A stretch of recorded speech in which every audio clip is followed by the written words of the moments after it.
All right, y'all, right here we have this quick and bright heavy duty brick and stone cleaner right here. This company sent this to me so I could test this thing out with you guys. So thank you to them for partnering with me on this. I do want to point out that in the box that they sent me, it also came with this bristle brush right here so you can really clean it. As you can see in the fireplace here, we light a lot of fires. This hadn't been cleaned since we've owned the house probably, and which has been 10 years or so.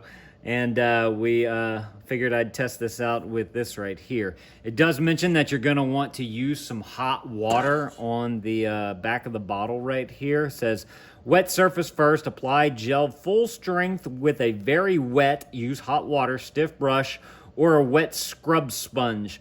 Spray thoroughly with water to rinse all the cleaner away, then wipe with terry cloth.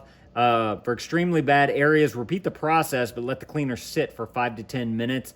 Do not let it dry, then scrub with a wet brush and rinse thoroughly.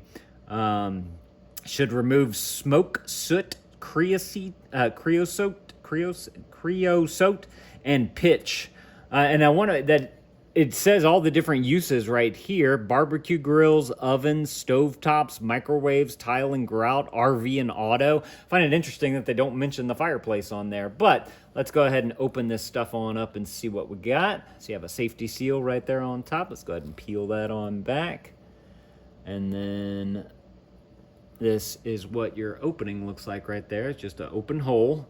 Let me go ahead and, so my thing with this is I'm trying to find out the best way to be able to apply it to the vertical surface right there on the back of the fireplace. Let me go ahead and remove this log just so that we have a little bit more room in there. Oh, look, we got two of them. There we go. Now I'll be able to get my hand in there a little bit better.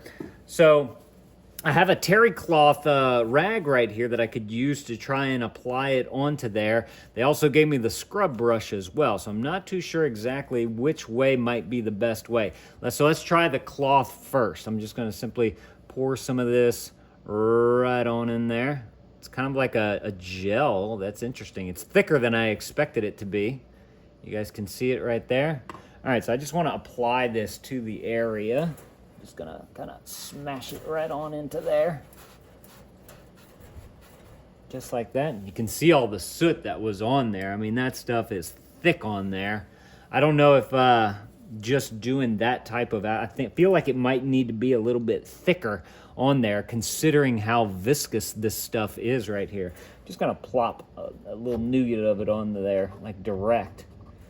See if we can just kind of get it right on into that black area. All right, now I got my scrub brush right here. They mentioned to use hot water, so this is like the hottest water that I could get out of our tap. Whenever I had it over the kitchen faucet, it was literally steaming up out of there. I don't know the exact temperature, but I've wet our bristles right here. Let's go ahead and scrub this and see what happens. Look, I'm gonna zoom in so we can get a little bit closer on the area so we can see exactly how this thing is gonna work.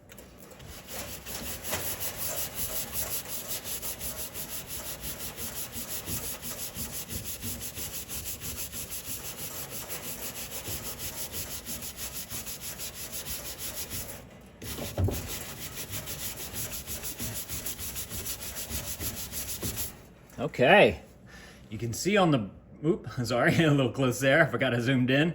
You can see on the brush that you definitely have got some of that darker soot from there. I believe also since it's water that we're using here, the water's gonna kind of soak into the stone a little bit, so it may not look as clean as it would be if you were doing this on like a barbecue pit where it's metal or something like that. But I do see a definite difference in the coloration right there. I'm gonna go ahead and clean off the brush now so that we don't have as much stuff on there anymore. And I'm gonna give it another scrub through.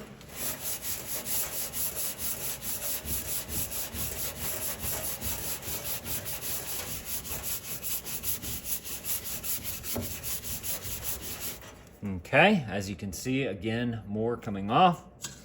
Now, it mentions to wipe it with a cloth, so let's go ahead and take this cloth that we have right here, and let's wipe it up and see what happens. And of course, you're going to want to let it air dry from that.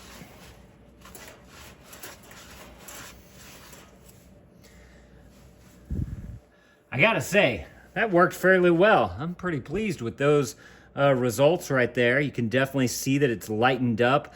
I believe that leaving it on there a little bit longer might help it for it to soak in a little bit better.